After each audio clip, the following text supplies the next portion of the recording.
तो जैसा कि हम सभी लोगों ने देखा था,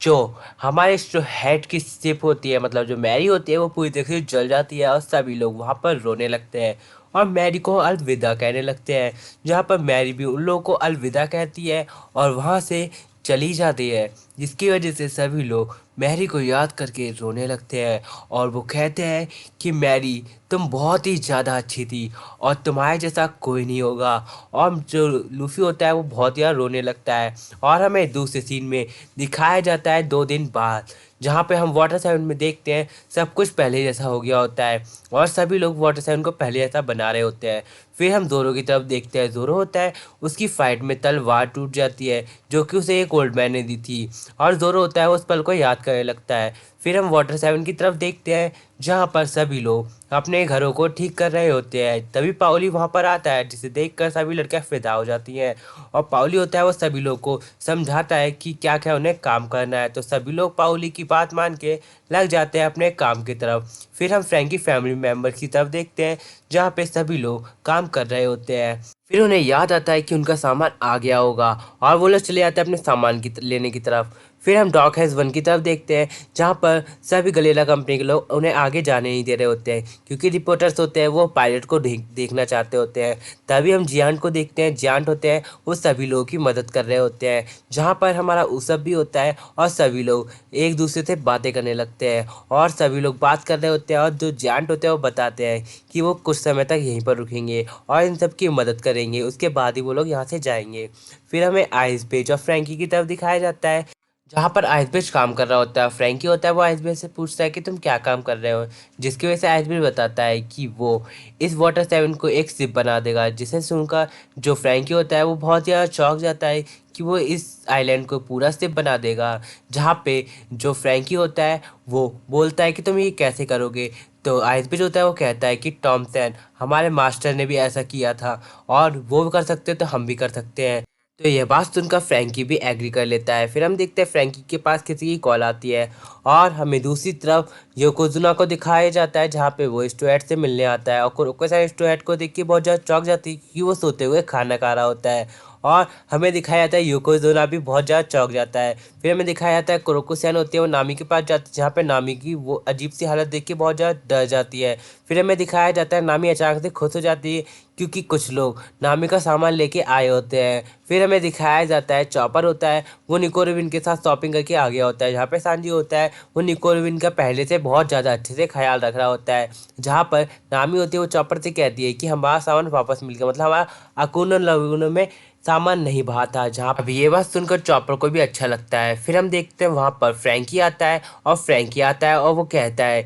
मैं तुम्हें कुछ ज़रूरी बताना चाहता हूँ। और फ्रैंकी उन सबको बताने लगता है एक पहाड़ की कहानी, जहाँ पे वो बताता है एक पेड़ जिसे टेम्पल और ट्री भी कहा जाता है जो कि बहुत ज़्यादा मजबूत होता है और वो एक रेयर पेड़ होता है। जहाँ पर फ्रैंकी वो बताता है कि वो लकड़ियाँ कहीं पर नहीं मिलती, जिसकी वजह से चॉपर होता है वो कुछ समझता नहीं है। जहाँ पर फ्रैंकी बताता है कि वो लकड़ियाँ मैंने खरीद ली हैं और उस लकड़ियों से मैं तुम्हारी शिप बनाना चाहता हूँ, जैसे मेरे टॉम मास्टर ने भी एक शिप बनाई थी वो भी गोल्डी रॉगर के लिए। ये बात सुनकर सभी लोग बहुत ज़्यादा चौंक जाते हैं और बहुत ज़्यादा खुश होने लगते हैं क्योंकि फ्रैंकी उनके शिप बनाने वाला होता है। जहाँ पे कुरोको-san भी समझ जाती है कि फ्रैंकी भी वही काम करने वाला है जो कि टॉम सैन ने किया था। जहाँ पे फ्रैंकी होता है वो डिसाइड करता है वो स्टूहेड की शिप बनाएगा और वो बहुत ज़्यादा खुश होने लगता है। फिर हमें दिखाया जाता है वो टॉम सैन के बारे में याद करने लगता है और वो कहता है कि मैं तुम्हारी शिप बहुत ज़्यादा मजबूत बनाऊंगा जो कि कभी नहीं टूटेगी। फिर हमें ज़ोरो को दिखाया जाता है, ज़ोरो होता है वो भाग रहा होता है क्योंकि ज़ोरो को कुछ बताना होता है लूफी को और वो रास्ता भटक जाता है और वो घूम जाता है। जहाँ पर हम मरीन के लोगों को देखते हैं जो कि वाटर सेवन में आ गए होते हैं। अब वो लूफी की तरफ बढ़ने लगते हैं जहाँ पर हम सभी लोग ये देख के बहुत ज़्यादा चौंक जाते हैं। फिर हम देखते हैं एक बूढ़ा इंसान वहाँ से एक दीवार की तरफ आता है और जैसे ही आता है वो अपना पंच निकालता है और पूरे पंच से पूरी दीवार को तोड़ के एंटर कर लेता है। जहाँ पर सभी लोग ये देख के बहुत ज़्यादा चौंक जाते हैं। फिर हम देखते हैं वो ओल्ड मैन सीधे लूफी के पास जाता है और उसकी खोपड़ी फोड़ देता है, जिस देख कर सांजी बहुत ज़्यादा चौंक जाता है क्योंकि ओल्ड मैन को कैसे चोट नहीं लग सकती। पर वो आदमी कहता है कि ये तो मेरा प्यार था बच्चे। जहाँ पर लूफी होता है वो ये देख के बहुत ज़्यादा चौंक जाता है और वो कहता है डी डी डी दादाजी। जिसे सुनकर सभी लोग बहुत ज़्यादा चौंक जाते हैं और उन लोगों को पता चलता है कि नेवी वाइस एडमिरल लूफी के दादाजी हैं, जिसे देखकर लूफी होता है वो कहता है कि इनसे कभी पंगा मत लेना क्योंकि ये बहुत ज़्यादा खतरनाक है। यहाँ पर हमें लूफी के दादाजी का नाम दिखाया जाता है, उनका नाम होता है मंकी डी ग्रैप, जिसे सुनकर सभी लोग बहुत ज़्यादा चौंक जाते हैं क्योंकि ये बंदा होता है मरीन का एक बहुत ज़्यादा बड़ा हीरो, जिसे सुनकर सभी लोग हक्के बक्के रहते हैं। जहाँ पर लूफी होता है वो कहता है कि मुझे इनसे सबसे ज़्यादा डर लगता है, जिसे सुनकर सब लोग बहुत ज़्यादा चौंक जाते हैं। फिर हमें बताया जाता है कि जो मंकी डी ग्रैफ होते हैं वो लूफी को बहुत ज़्यादा टॉर्चर किया करते थे, कभी खाई में फेंक देते, कभी अंधेरे जंगल में, कभी बलून से बांध कर उसे हवा में भेज देते, जिसकी वजह से लूफी अभी इतना ज़्यादा मजबूत होता है। और सभी लोग समझ जाते हैं कि इन्हीं की वजह से लूफी के पास जीवन शक्ति आई होती है, क्योंकि उन्हें पता चल जाता है लूफी ने इतनी हार्ड ट्रेनिंग करी होती है, इसी वजह से ये मौत को छू के बाहर निकल आता है। जहाँ पर लूफी और उसके दादा की लड़ाई हो जाती है, जहाँ पर हम देखते हैं दोनों ही लड़ते लड़ते सो जाते हैं। फिर हम देखते हैं सभी लोग बहुत चौंक जाते हैं, जिसकी वजह से उसके दादा की आँख खुलती है तो उसके दादा लूफी को मार देते हैं और कहते हैं इतनी ज़रूरी बात पे तो सो कैसे गए गधे। फिर हमें बताया जाता है जो लूफी के दादा होते हैं वो बताते हैं कि जो श्रेक है वो एकदम ठीक ठाक है, क्योंकि लूफी श्रेक के बारे में पूछता है, जिसकी वजह से लूफी को पुराने समय की याद आने लगती है। जो श्रेक होता है वो लूफी को कैसे स्ट्रॉ हैट देता है और कैसे वो स्ट्रॉ हैट बनता है और कैसे श्रेक उसे छोड़ के गया था, जिसकी वजह से उसने प्रॉमिस किया था कि एक दिन वो खतरनाक पायलट बनेगा। यहाँ पर लूफी का दादा होता है बताता है कि वो लूफी को एक मरीन मेंबर बनाना चाहता था, लेकिन जो लूफी है वो एक पायलट बन जाता है, जिसकी वजह से उसे बहुत ज़्यादा गुस्सा आता है लूफी के ऊपर, लेकिन वो अब कर भी क्या सकता था। जहाँ पर हम देखते हैं जोरो होता है वो मरीन से फाइट करने लगता है, और हम देखते हैं जो लूफी का दादा होता है उसे ये बात पता चलती है कि वहाँ पे जोरो आ गया है, और जो लूफी का दादा होता है वो बहुत ज़्यादा खुश होने लगता है क्योंकि लूफी के पास होती है एक बहुत अच्छी टीम। और हम देखते हैं जोरो होता है वो लूफी के लिए उससे लड़ रहा होता है, और हम देखते हैं वहाँ पर कुछ दो लोग आते हैं और वो जोरो से फाइट करने लगते हैं, जिसकी वजह से वहाँ पर जो लूफी होता है वो भी फाइट करने पहुँच जाता है और लूफी भी फाइट करने लगता है।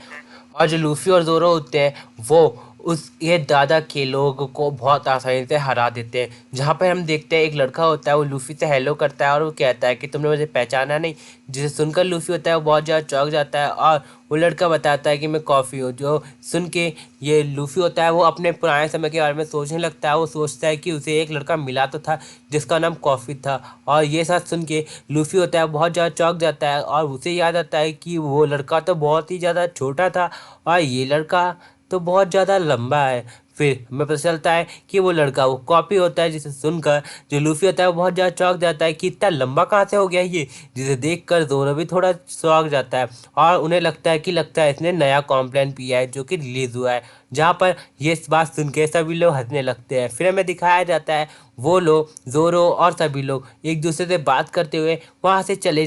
जो जाने लगते हैं। तभी हम देखते हैं वहाँ पे एक लड़का होता है वो पीछे चिल्लाता है और जोरो से कहता है कि तुम ऐसे नहीं जा सकते, और वो कहता है कि तुमने मुझे पहचाना नहीं, जिसकी वजह से जोरो और लूफी होते हैं उसे पहचान नहीं पाते, और वो कहते हैं कि तू है कौन। और हमें दिखाया जाता है वो बोलता है कि मैं तुम्हें याद दिलाता हूँ, जहाँ पे वो बताता है कि उसने जोरो को अधमरा कर दिया था, मैं वही हूँ। जिसे देख कर जोरो और लूफी समझ जाते हैं कि ये वो अमीर बाप की बिगड़ी औलाद है, और वो उससे बात नहीं करते और वहाँ चले जाते हैं, जिसकी वजह से वो रोने लगता है। और हमें दिखाया जाता है जो मंकी डी ग्रैफ होता है वो अपने उस घर को ठीक करने लगता है जिस घर के इसने तोड़ा होता है, जहाँ पर जो लूफी का दादा होता है वो बताता है लूफी को कि तुम अपने बाप से मिले, जहाँ पर जो लूफी और लूफी की टीम होती है वो बहुत ज़्यादा चौंक जाती है क्योंकि अब पता चलता है कि लूफी का कोई बाप भी है। जहाँ पे हमें दिखाया जाता है जो मंकी डी ग्रैफ होता है वो लूफी से कहता है कि तुम लॉकडाउन में उससे मिले थे, जहाँ पर लूफी होता है वो लॉकडाउन के बारे में सोचने लगता है कि वो कैसे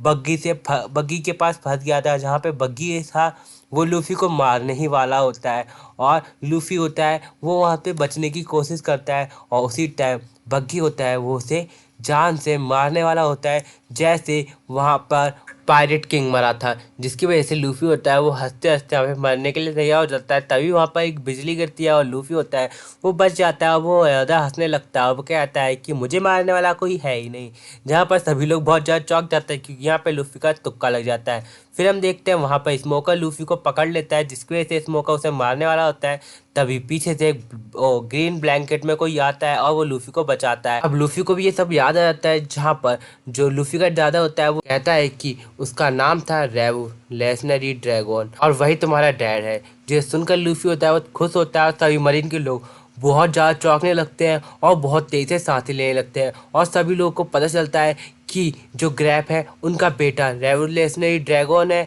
और जो लूफी का डैड है वो रेवोल्यूशनरी ड्रैगन है। सभी लोग ये बात सुन के बहुत ज़्यादा शौक में होते हैं। फिर हमें बताया जाता है, निको रोबिन बोलती है कि रेवोल्यूशनरी हराना इम्पॉसिबल है और यहीं पर ये एपिसोड एंड हो जाता है। तो वीडियो चलती है, वीडियो को लाइक करना है, चैनल पर सब्सक्राइब करना और यार अभी तो मज़ा आना शुरू हुआ है। तब तक के लिए बाय बाय।